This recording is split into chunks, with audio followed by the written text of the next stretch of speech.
Bienvenidos a esta nueva edición de Tu Lugar, en donde repasamos las historias. Y el mes de mayo es especial para toda nuestra zona porque en toda nuestra área de concesión, donde tenemos la señal de televisión, justo en el mes de mayo, las tres localidades están de aniversario. El caso de Montecarlo, que fue el 4 de mayo, y después, en orden de fechas, continúa el Alcázar. Y hoy hemos invitado a una persona que está haciendo un trabajo importante de recabar informaciones que tienen que ver con la historia de esta comunidad. Le vamos a dar la bienvenida a Regino Lequi Correa, más conocido por todos. ¿Cómo andás, Lequi?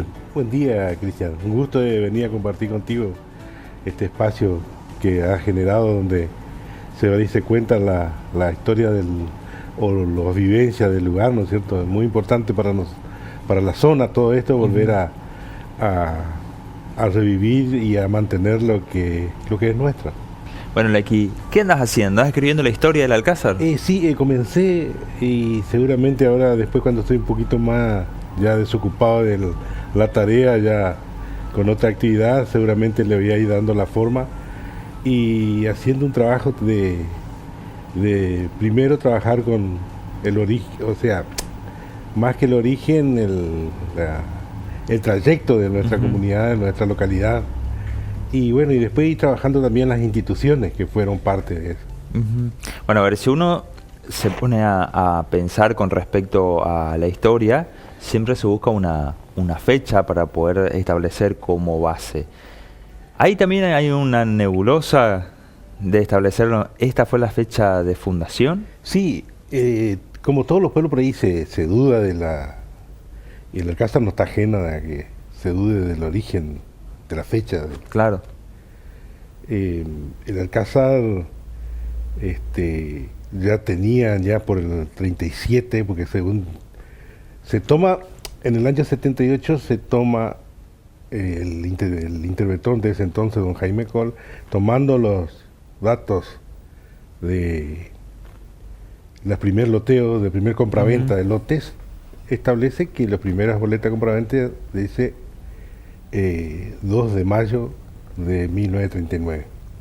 Piensa una organización y establece esa fecha como fundación del Alcázar, de ahí en adelante. Pero anteriormente también ya no había una fecha certera, pero en el Alcázar ya el puerto tenía movimiento ya antes del 39. No se olvide que Núñez y Baja, que eran los dueños de esas tierras, ya hacían las actividades, embarcaban al puerto, pues eran todas actividades extractivas, que era hierba silvestre, madera, y ya había un asiento poblacional en el puerto, hoy Paranaí. En la época tenía el puerto ahí en la desembocadura del Paranaí. Entonces, ya en el año 37, más o menos, ya se hizo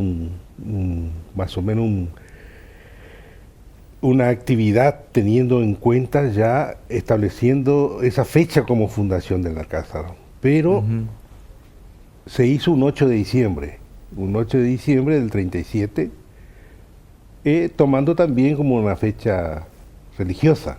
Claro. Es como que, y esa fecha después lo tomaron como patrono del Alcázar, no como fundación. Tal es así que en el año 39, cuando Núñez y Baja se separan, la empresa, la parte de Guibaja se lo vende su parte lo vende totalmente, queda como único dueño los Núñez. Pero Núñez. Y sí, en el 39 comienza el primer loteo de tierras, ¿no? Y empieza la colonización. Creo que ahí que don Jaime Coll, que era en aquel momento interventor, porque era en el 78, toma esa fecha como referencia, la fundación del Alcázar. Y bueno, y después, por supuesto, se siguió teniendo esas dudas, no sé, hasta que en el año 2006, en el primer estaba creo Carmen Senger, todo ese grupo de concejales establecieron la fecha 20 de mayo, ¿m? de como fundación de la casa. Ujú. Bueno, a ver, y en este trabajo que estás haciendo, ¿te encontraste con muchas historias o gente que, no te quiero decir viejo, pero te está entrando en la etapa de jubilación, de gente que por ahí escuchaste de nombre, era el abuelo de, historias que te fueron llegando? Sí, realmente te encontré con historia, por ejemplo, de doña, la señora Hortensia Dutra, que realmente tiene una historia impresionante porque ella nació ahí en ese lugar. Vino ahí, es como que nació porque vino de chiquitita. Claro. Y hoy tiene seguramente 90 y algo de años en el lugar de donde se asentaba la población, porque el Alcázar fue trazado en dos ejes. Ujú. Fue trazado en dos ejes. El primer eje, que de 39, ¿no es cierto?, comienza el loteo. El primer eje se establece sobre la ex Ruta Nacional 12. ¿Mm? Porque estaba en el 43, en el año 43, 1943, comienza la construcción del camino de la ex Ruta 12 en el tramo de Puerto Rico a Caraguatay. Ujú. Entonces, la población se iba asentando, porque el eje era en picada. Claro. El eje era en picada. Entonces, en ese eje se establecieron todos los primeros, por ahí, que compraron tierra para cultivar, porque la primera población se dedicaba a ubicarse en el lugar para trabajar con las empresas para la actividad extractiva, que era la cosecha de hierba silvestre, como te dije, y la madera. Entonces, y traían al puerto. Después, el asentamiento de la primera colonización se hizo a través de esa picada. Y en esa picada ya los primeros que vinieron eran la primera boleta compraventa que se encuentra, don Saravia, don Bernal. Después también la familia Dutra y toda esa zona por ese eje. Después estaba el otro eje que era del puerto, del puerto que hoy es la ruta 11, que hoy es la ruta 11. Claro. Ese eje iba un tramo y terminaba. Entonces, en ese eje, después más al fondo, más atrás, pasando lo que hoy es el centro del Alcázar, se pobló un poquito más tarde. Y ahí vos te encontrás con relatos realmente cómo se vivió la construcción, el crecimiento, el desarrollo, y cómo vivían las personas los primeros años del Alcázar, que realmente te asombran. ¿Podíamos estar mejor? Sí, pero yo creo que también ocurrieron muchos hechos que por ahí también tuvimos sin sabor y nos estancaron. Pero estoy contigo hoy, que tus abuelos fueron inmigrantes, poblaron, con tu abuelo vinieron mucha gente, porque poblaron la picada que es la E211. Claro. En la segunda tanda ya de inmigrantes que venían de la zona de Oberá y de Alén, y que hicieron esa parte, y realmente eran colonos. Porque te dije que la primera tanda no eran, pues, plantaban sí, pero para su subsistencia, claro, y el trabajo. Pero el grupo de colonos generalmente era en ese grupo que estaban tus abuelos, y eso es lo que hicieron la extensión del pueblo y de las 211, claro, que fueron asentándose hasta llegar a lo de Mayo, porque la picada esta, la ruta 11, llegaba hasta el kilómetro 20 nada más. Ahí estaba un aserradero grande que era de Bota Castelli, que era un maderero y apoderado de las tierras de Núñez. Entonces él era el que y llegaba hasta ahí. Bueno, hasta ahí vamos a esperar ahora parte de la historia porque tenemos que compartir unos consejos publicitarios. Te invitamos a que te quedes con nosotros. Estos son los consejos para hoy. Y el problema siempre es ¿qué comemos? La pregunta más difícil a responder. Y nosotros te recomendamos un lugar que te soluciona todos los días la comida. Al mediodía te ofrecemos menú y a la noche te ofrecemos comida a la carta. Estamos hablando de El Rústico con su servicio de gastronomía. Ahí donde están las canchitas de fútbol 5, en el sintético vas a poder encontrar este servicio gastronómico. Te recomendamos este lugar que tiene la combinación justa entre precio, calidad y buen gusto. El Rústico, podés contactarte para hacer tu reserva al 3751 31 48 70 y ahí vas a poder recibir también el menú de todos los días. El Rústico nos acompaña en esta edición de Tu Lugar. Todo comienza con una A. Como cuando amanece en el campo y se paran todos en ronda para compartir una buena mateada. Con A de amanecer, con A de aguantadora. ¡Ah! ¡Qué rico este mate! Yerba mate aguantadora. Nueva imagen, misma calidad, nueva generación. Y si tenés algún inconveniente con tu vehículo o querés realizar la mantención, te recomendamos un taller mecánico. Diagnosticar de Federico Stobo, que realizan un trabajo garantizado, servicios de mantenimiento automotriz, cambios de correas de distribución, además cambios de frenos, cambios de embrague, limpieza de inyectores a motores a nafta, con la posibilidad de hacer el diagnóstico de fallas con sistemas actualizados. Además, a partir de ahora también ventas de lubricantes, diferentes tipos de aceites, filtros para automóviles. Diagnosticar de Federico Stobo, te puedes contactar al 3751 58 73 43.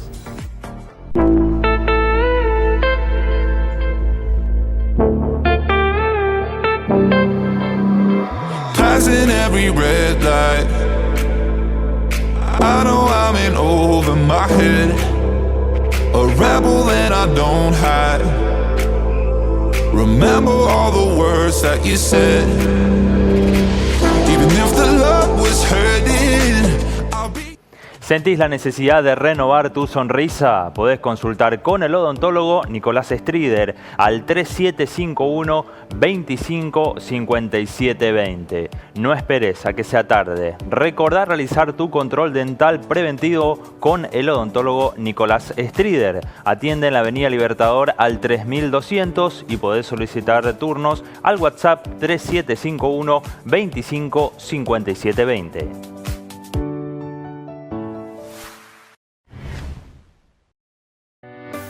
Hoy nos acompaña Lequi Correa, quien está haciendo un trabajo importante del relato de la historia de El Alcázar. Llegamos al kilómetro 20 del aserradero de Bota Castelli.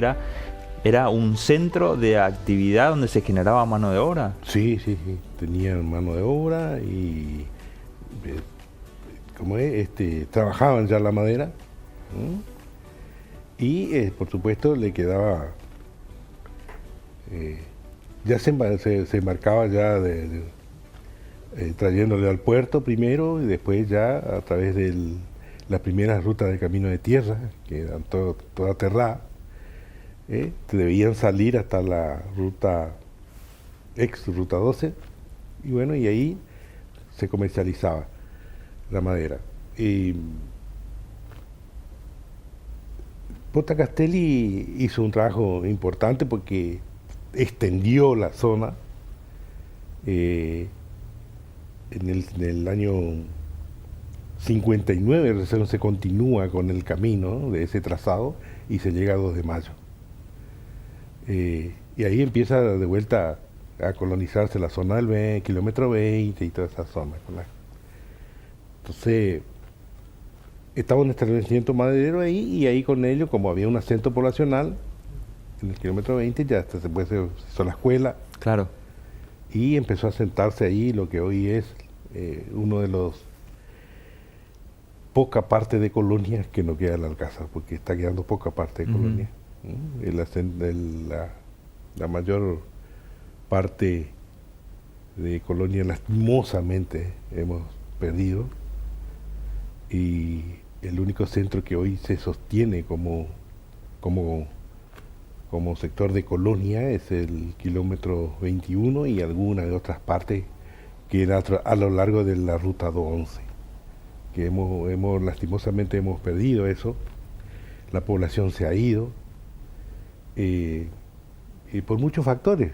Nosotros hemos padecido nosotros tuvimos una etapa de desarrollo de la fines de la época del 50, del año 50 y el 60 tuvimos una etapa de desarrollo, pero también con el desarrollo vino el nuevo trazado de la ruta 12. Claro. La ruta 12. Cosa que el trazado nos cambió, porque nos retiró el centro a 3 kilómetros. Ese trazado nos perjudicó porque todo ese eje estaba el acento poblacional, asentado la población. Eso fue lo primero. El segundo problema que tuvimos fue en la década del 70, en la época del proceso, cuando se fusiona nuestro municipio. Nosotros en el 59 tuvimos primera comisión de fomento, 60 todo bien, pero en el 70 tuvimos esa desgracia de que se fusione nuestro municipio con Garguapé. Ah, mira. Claro, en el 78, por eso teníamos interventor. Y sí, teníamos interventor, pero se fusionó ese municipio. Dependíamos directamente de Garguapé. Entonces es como que el pueblo quedó un poco sin aislado, sin esperanza. Hemos perdido autonomía, eso. Y nuestros grandes los que quedaron son grandes inversores, es como que empezaron a buscar otro rumbo. Entonces hemos perdido mucho en ese lapso de 5, 6 años más o menos que tuvimos fusionado. Y también hay que decirlo que después costó el recupero. Claro. Costó mucho el recupero. Y en la última etapa del año 90, también con la crisis, y el colono empezó a salir de las chacras. ¿Te acordás que ustedes saben muy bien porque vos venís de ahí? Empezó a abandonar sus chacras y fueron ocupando otros. Hoy, por ejemplo, nosotros del Alcázar tenemos casi 44.000 hectáreas la extensión de tierra, pero la mitad, un poquito más de la mitad, son de 3 dueños. Entonces eso también dificulta y el desarrollo económico del lugar, porque se monopoliza la producción. Claro. Estamos netamente forestal, después de haber tenido en los dos ejes de crecimiento de colono y con diversos tipos de cultivos, y pasar a ser netamente forestal. Estamos quedando con muy poco generar otro tipo de producción. Entonces eso también hace de que por ahí nos achatemos un poco. Y en esta producción forestal que estás nombrando, toda la elaboración no se hace tampoco en el Alcázar, se hace todo afuera. Todo afuera, todo se saca, solamente se cultiva, o sea, se ocupa las tierras y se cultiva. Aparte hoy que no sé si por ahí habría que sentar un poco de precedente por el daño ambiental que se produce. Ese es otro de los problemas, porque vos llegaste a conocer ya también la zona, vos tenés un poco de tierra también, conocé el lugar de aquí en donde nombro, las fuentes hídricas, cómo eran antes y cómo hacen 10 años ahora, o cómo estamos ahora. Las fuentes hídricas están desapareciendo, está complicada, la falta de agua cada vez más. Y yo creo que había que tomar un poquito de de conciencia de eso, o por lo menos tratar de regular por ahí la distribución de las tierras, o sea, para que otra vez volvamos a generar otro tipo de cultivo y volver a recuperar esa naturaleza que por ahí nosotros teníamos. Uh-huh. Tenemos que compartir unos consejos publicitarios. Te invitamos a que te quedes con nosotros. Sí. Los consejos para hoy.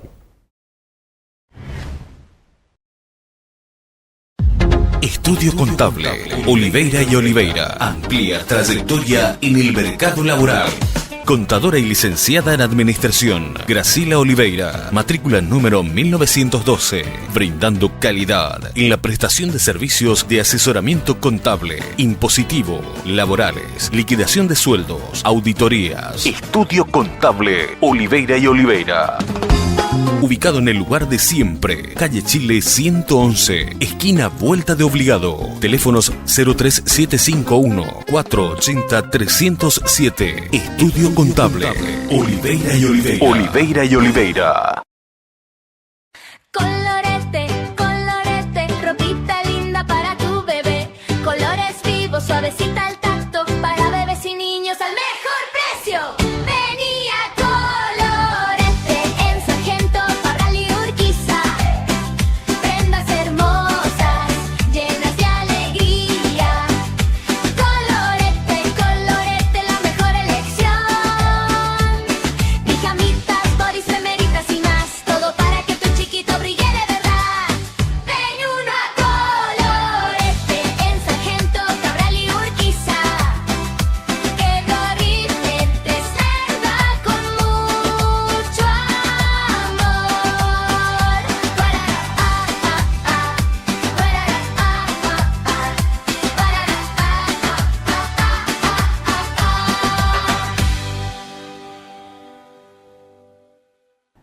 Y el problema siempre es ¿qué comemos? La pregunta más difícil a responder. Y nosotros te recomendamos un lugar que te soluciona todos los días la comida. Al mediodía te ofrecemos menú y a la noche te ofrecemos comida a la carta. Estamos hablando de El Rústico con su servicio de gastronomía. Ahí donde están las canchitas de fútbol 5, en el sintético vas a poder encontrar este servicio gastronómico. Te recomendamos este lugar que tiene la combinación justa entre precio, calidad y buen gusto. El Rústico, podés contactarte para hacer tu reserva al 3751 31 48 70 y ahí vas a poder recibir también el menú de todos los días. El Rústico nos acompaña en esta edición de Tu Lugar.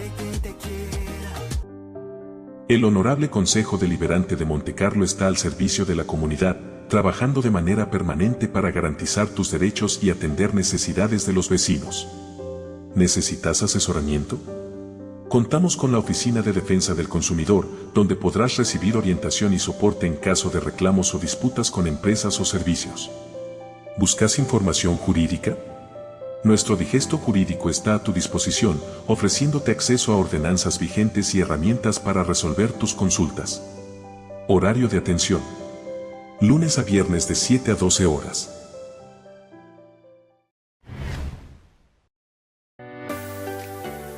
Continuamos en esta edición de Tu Lugar. Nos acompaña el equipo de mate de la línea Pampa, una de las líneas premium de la cooperativa agrícola de Montecarlo, una empresa histórica de asociados que fue importante no solamente para Montecarlo, sino para toda la zona, para Caraguatay, también para el Alcázar, que en esto un poco lo que hablábamos con Lequi, donde había una zona productiva importante y había que vender este tipo de productos también.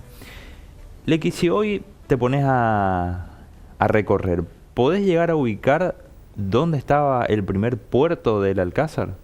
Sí, el primer puerto estaba en la desembocadura del arroyo Paranaí. Ahí fue el primer asentamiento donde se asentaron justamente ahí en ese lugar estaban las primeras 6-7 familias que se asentaban en el lugar, porque ahí era el primer puerto de el Alcázar, pues se La decía zona del Puerto club de Paranaí. pesca. La zona del club de La pesca. zona del club de pesca. Ah. La zona del club de pesca. Siempre a orillas o sea, en la desembocadura Ajá.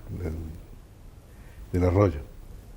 Porque dice que usaban también a veces cuando era muy complicado el clima y todas esas cosas, usaban en la desembocadura del arroyo, que era más tranquilo, para quedar ahí.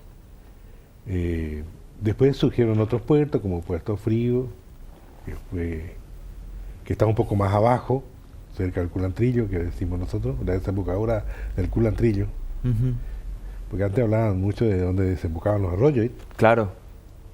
Estaba el Paranaí, más abajo desembocaba el río abajo, desembocaba el Culantrillo, que era otro arroyo importante, grande era, pero hoy ya no queda un hilito. Claro, es chiquito así. Claro.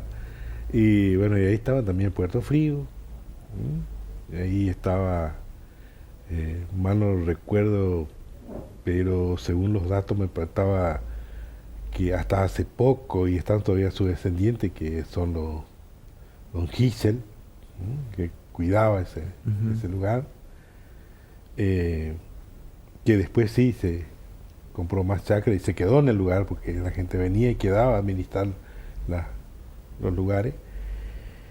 Bueno, esos eran los dos puertos importantes que teníamos nosotros. Después habían otros lugares donde también trabajaban, pero no eran puertos por ahí tan importantes. Creo que hubo uno o dos más donde hacían carga y descarga pero no eran por ahí. Hablamos de puerto cuando preparaban para cargar los barcos, que eran el tobogán, todas esas cosas donde largaban para cargar los barcos. Claro. ¿Qué sentís cuando, y después vamos a hablar un poco de tu profesión también, pero qué sentís cuando hoy haces un recorrido geográfico o visual? Te encontrás con muchos establecimientos que se utilizaron como escuelas, que quedan pocos alumnos o en algunos casos se cerraron. ¿Hay varias escuelas que pudiste identificar en la colonia? Sí, Cristian, la colonia está un poco complicado el tema de la matrícula, porque las familias se van de Colonia. Lastimosamente se va despoblando por diversas circunstancias. Sabemos que la situación es difícil en estos últimos tiempos. Estuve a cargo del último censo de la localidad y recorrí la zona hace 2 o 3 años. También ahora voy porque yo recorro la zona donde está el sector de Colonia, y cada vez hay menos. Hay ya escuelas que me tocó trabajar en la época en la zona de Larguía, tenía una población escolar de casi 150 alumnos, la población rural. Urrutia también. Y hoy seguramente, Larguía ya desapareció, desapareció la escuela y desapareció la población. Claro. La zona de Urrutia también desapareció la población, queda un poco nada más. Bueno, lo que se sostiene, como te dije hoy, donde hoy está un asentamiento estable más o menos de Colonio, que es el kilómetro 20, que todavía mantiene su escuela, y tiene una matrícula todavía más estable. Y la del kilómetro 12, entre 10 y 12, donde estaba también los primeros colonos que se asentaron por ese eje. Claro. Hoy también esa escuela está en riesgo de que se cierre, porque la población se ha ido, o sea, no se ha renovado, buscando, qué sé yo, otras alternativas, porque quizás no se le dio o no se da una mejor alternativa a esos que están en la chacra. Y están en riesgo también esa escuela de que se cierre. Nombraste hoy la colonia Urrutia, una empresa que fue importante también para la localidad. Sí, fue importante porque trajo mano de obra, trajo movimiento comercial en aquel entonces, muchos comercios iban y vendían en esta zona, y cuando la empresa empieza su decadencia, muchas de esas personas que vivían en el kilómetro 24 vinieron a sentarse al pueblo. Claro. Ajá, ¿si te das cuenta? Ujú. Vinieron mucho al pueblo del Alcázar, no volvieron de donde venían, que era la zona de Campo Viera, Oberá, Alverde. Muchas de esas personas no volvieron, sino que decidieron quedarse y vinieron al centro del Alcázar. Y hicieron extender un poco más la zona de los barrios. Y eso, hay mucho de eso, de que estaban en ese kilómetro 24 Urrutia, que todavía están ahí, y están sus hijos y están todavía ahí en el Alcázar. Eso hizo que se sostenga por ahí la población, porque Urrutia era grande, era un establecimiento muy grande. En este trabajo de investigación que estás haciendo, ¿sentís que mucha gente fue importante para el Alcázar, para el desarrollo histórico? Hay una etapa donde, bueno, a veces se toma, ¿no? Desde la fecha que hablábamos de lo fundacional, pero hay toda una etapa de transición o de construcción. ¿Qué descubriste? Que hay gente que hizo mucho por la localidad, pero que al no escribir su historia se fue desvaneciendo en el tiempo. Sí. Hay muchas personas que se preocuparon por el Alcázar y que han permanecido hasta hoy. Están el caso de, don Pedro Mier falleció ahí en el Alcázar, hizo mucho, un inmigrante que hizo mucho. Todos tus familiares que hicieron y que hoy, lo que es Yede, Celde, Pet, y después lo que hicieron Bernal, Sarabia, Dutra, por el otro eje, Fischer, Mare, o sea, si empiezo a nombrar, hay mucha gente y que hoy están sosteniendo, se hizo mucho. Pero también te conté, como te conté en el ratito, tuvimos esas circunstancias no muy que por ahí no estancó, como te dije, el primero, el desvío del pueblo, el segundo, la fusión del municipio, el tercero, la ocupación de tierra, y todas esas cosas hizo, pero sí, Bauman, Soto, lo que fueron por ahí representantes y muchas otras habitantes importantes que hicieron que el Alcázar crezca, ¿no? Porque invirtieron ahí. Después, por supuesto, hay algunos que invirtieron y que después se fueron, pero eso no quita de que hayan tenido una visión de que podía haberse estado mejor, hizo de que el Alcázar crezca. Yo por ahí destaco que esa inversión que hicieron en el primer momento, en la etapa del 60, una parte del 70, los grandes inversores de los aserraderos. Nosotros llegamos a tener 17 aserraderos en el Alcázar. Llegamos a tener 3 secaderos de hierba, claro, donde la población se asentaba del Alcázar se asentaba no en barrios, sino en villas.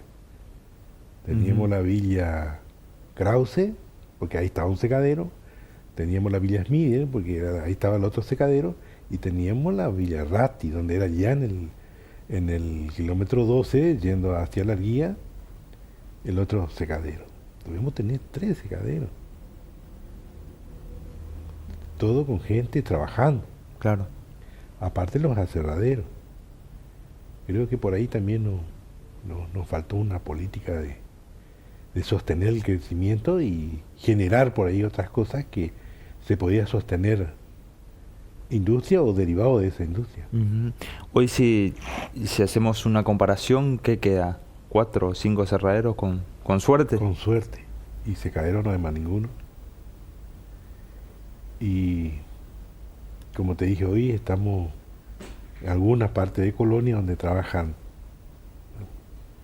algunas personas y después tenemos solamente la parte forestal. Claro. Que está tomando. Pero ya vos sabes bien que la parte forestal se evolucionó mucho, se mecanizó mucho. Claro. Entonces, mano de obra es un poco, el trabajo cuesta. Bueno, tenemos que hacer los últimos consejos publicitarios. Te invitamos a que te quedes en el próximo bloque. Estos son los consejos para hoy. ¿Sentís la necesidad de renovar tu sonrisa? Podés consultar con el odontólogo Nicolás Strider al 3751 25 57 20. No esperes a que sea tarde. Recordá realizar tu control dental preventivo con el odontólogo Nicolás Strider. Atiende en la Avenida Libertador al 3200 y podés solicitar turnos al WhatsApp 3751 25 57 20. Estudio Contable, Oliveira y Oliveira. Amplia trayectoria en el mercado laboral. Contadora y licenciada en Administración, Gracila Oliveira, matrícula número 1912, brindando calidad en la prestación de servicios de asesoramiento contable, impositivo, laborales, liquidación de sueldos, auditorías. Estudio Contable, Oliveira y Oliveira. Ubicado en el lugar de siempre, calle Chile 111, esquina Vuelta de Obligado. Teléfonos 03751 480 307. Estudio Contable, Oliveira y Oliveira. Oliveira y Oliveira. Y si tenés algún inconveniente con tu vehículo o querés realizar la mantención, te recomendamos un taller mecánico.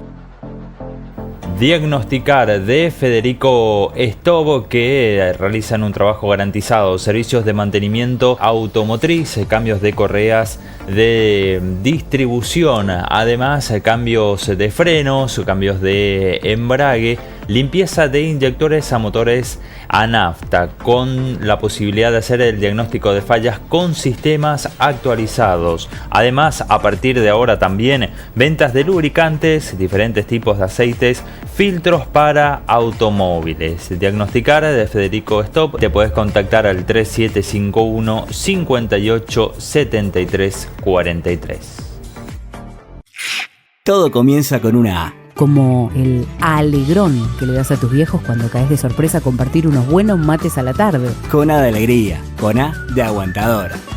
¡Ah, qué rico este mate! Yerba mate aguantadora.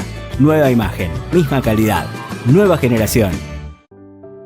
El Honorable Consejo Deliberante de Montecarlo está al servicio de la comunidad, trabajando de manera permanente para garantizar tus derechos y atender necesidades de los vecinos.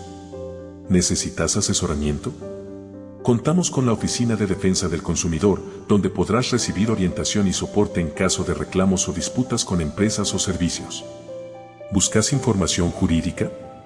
Nuestro digesto jurídico está a tu disposición, ofreciéndote acceso a ordenanzas vigentes y herramientas para resolver tus consultas. Horario de atención. Lunes a viernes de 7 a 12 horas.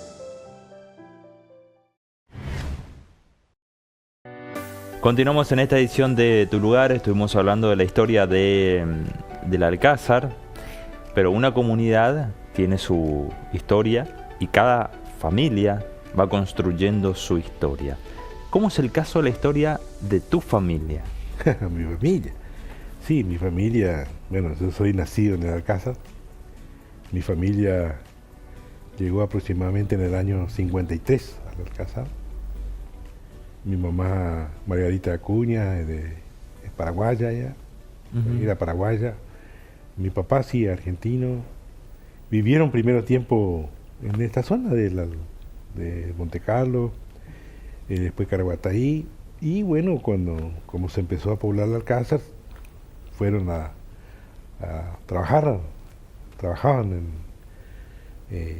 hacían tarea rural. Mi mamá era lavandera, y bueno, y se asentaron ahí nacieron mis hermanos, Y el último fui yo, el último hijo. Y mi papá trabajó en varios establecimientos, en el establecimiento yerbatero, después pasó al maderero, y bueno, y ahí se jubiló, y bueno, y nos asentamos en la parte que hoy es Barrio Florida. Yo sigo ahí. Antes tenía un nombre que le decían medio raro, pero bueno. Pero estamos todavía ahí y ya pasé toda mi infancia en el Alcázar, salí por ahí un tiempito a estudiar y volví y estoy inclusive trabajando ahí y bueno, vamos a ver hasta dónde seguimos. Bueno, pero ¿cómo fue esta vida? Lo resumiste muy rápido. ¿Cómo fue esta vida para poder ser estudiante? ¿Hiciste la escuela primaria? ¿En qué lugar? La escuela primaria hice en la 274, como era la única en esa época, ahí en el centro. Hoy ya hay más alternativas. La secundaria la hice en el BOP, ante Colp era antes. Y sí, mi estudios terciarios lo hice acá en Monte Carlo, en la escuela normal.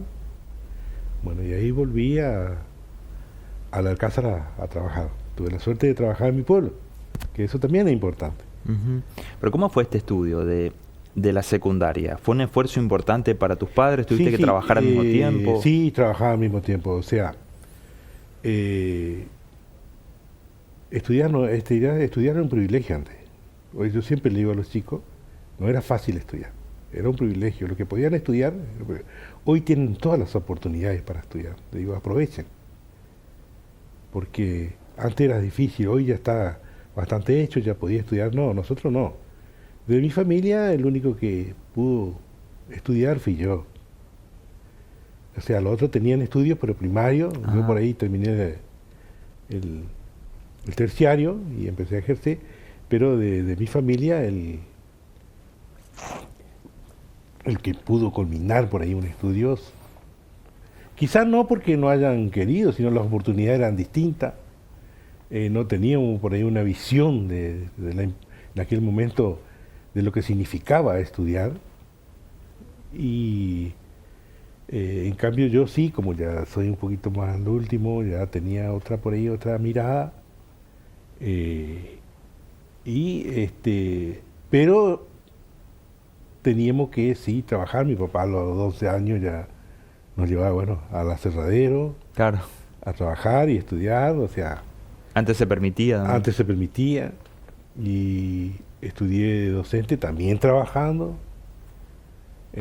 Trabajamos por la mañana, a la tarde viajamos. No era fácil, venía a Monte Carlo, un tiempo viví, pero costaba sostener. Claro. Tiempo viví acá en Monte Carlo, pero costaba sostener, y allá tenía por ahí changa, trabajo. Entonces así fui estudiando. Hace poco tuve acá vi en tu programa, estaba mis profesores todavía que de acá, don Rafael, estaba Julio, que falleció hace poco, grandes profesores míos en la escuela normal, me acuerdo de ellos. Importante destacar esta tarea porque así nos pasó mucho con don Julio, que después del programa muchos comentaron lo importante que fue en la formación de las personas. Las personas en la zona, sí. Don Rafael, por ejemplo, un historiador muy importante. Yo siempre digo que es uno de los que por ahí ama lo que hace. Creo que uno de los que tenemos ese privilegio de conocerlo. Es un historiador que hay poco ya hay poco en Misiones, hay poco. Creo que por cómo él lo encara, por cómo se interesa, cómo ve el trasfondo, porque no te olvides que hay una historia, pero en el fondo hay otra oculta de todo lo que uno. Por eso hay veces que me hablaba de la historia de la casa, pero el Alcázar tiene, si vamos, o Monte Carlo, todo tiene una historia escrita, pero también hay una parte oculta atrás de cómo se generó eso. Claro. Entonces, y para poder interpretar eso hay que conocer las dos partes. Y Rafael lo maneja perfecto todo. O sea, él sabe muy bien de lo que habla, lo que dice, y cómo puede sostener lo que dice. Eso me ayudó muchísimo a mí también. Y estos días había programado otra vez de reencontrarme con él, porque creo que está acá, está en Monte Carlo, y voy a ver, para que me guíe algunas cosas ahí que estoy haciendo. Tiene unos datos interesantes de Alcázar que también me fue contando. Sí, llegamos a hacer algunos intercambios antes cuando estudiábamos, y un tiempo después también. Pero bueno, él me decía, ¿por qué no te pones a trabajar? Me decía, a contar. Claro. Pues él también, viste, recaba información, viste, y yo algunas cosas le tiraba. Y porque no nos olvidemos que también teníamos, aparte de los ejes donde se asentaba la población, todos ya teníamos una población estable de nuestros pueblos originarios que estaban claro, cerca del río, cerca del arroyo Paranaí, en la primera donde ellos se asentaron. Y ellos ya estaban, no podemos ocultar eso. Bueno, y así fue mi tarea, me recibí docente y ahora me estoy ya cerca de jubilarme.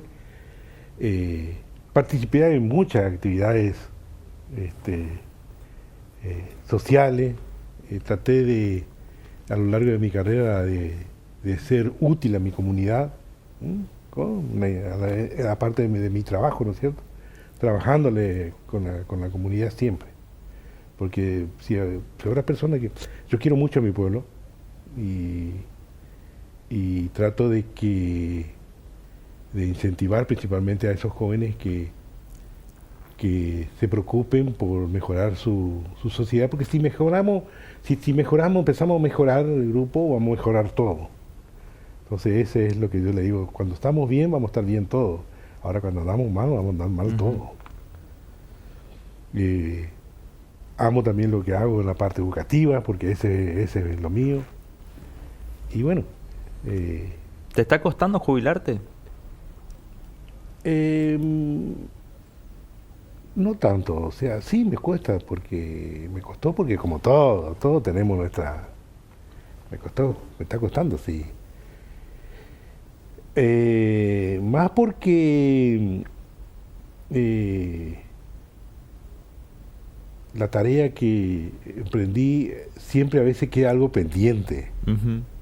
No te olvides que...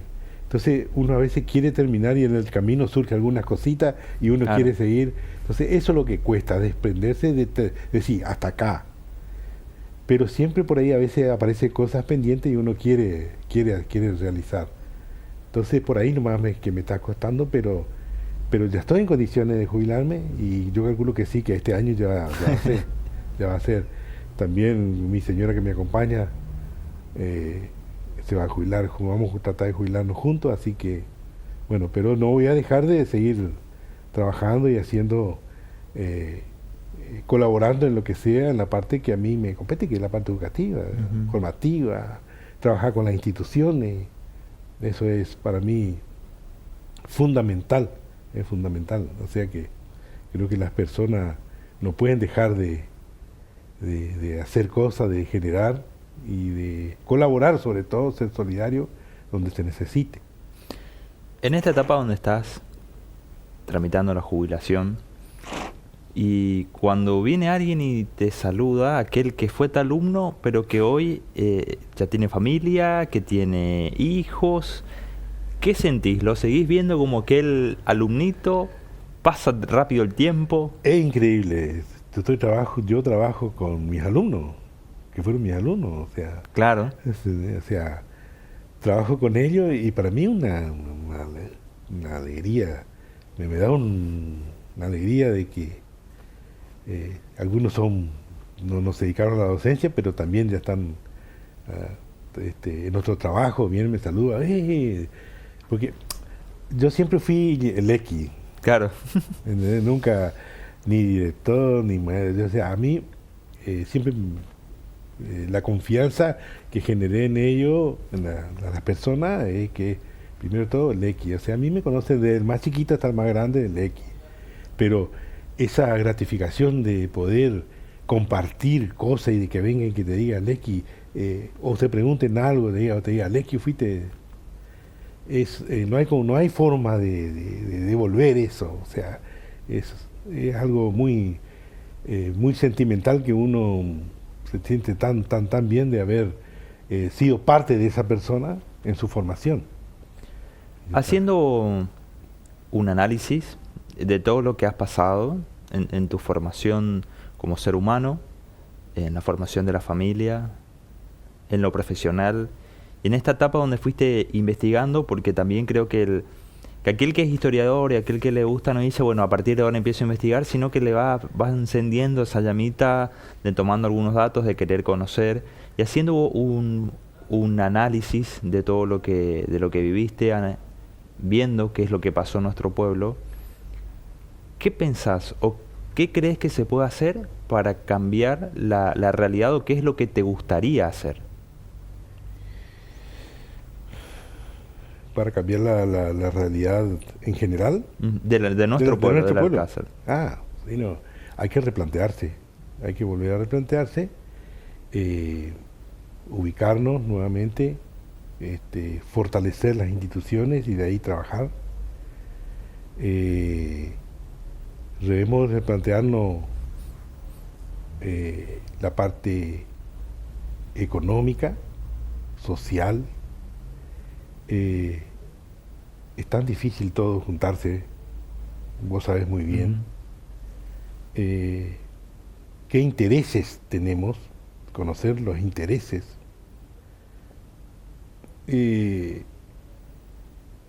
Los intereses sociales sobre todo. Y pero para eso tiene que generarse los espacios. Debemos ser abierto de quienes conducen nuestra localidad y de generar los espacios de debate sobre todo y de reencauzarnos en qué queremos crecer, qué queremos sostener y qué queremos por ahí fortalecer de lo que tenemos. Creo que eso es algo fundamental para poder nuevamente, mi anhelo es juntar y que primero de todo que se generen los espacios. No excluir a nada, no excluir las ideas sobre todas las cosas, porque todo esto es una cuestión de ideas. Tratar de que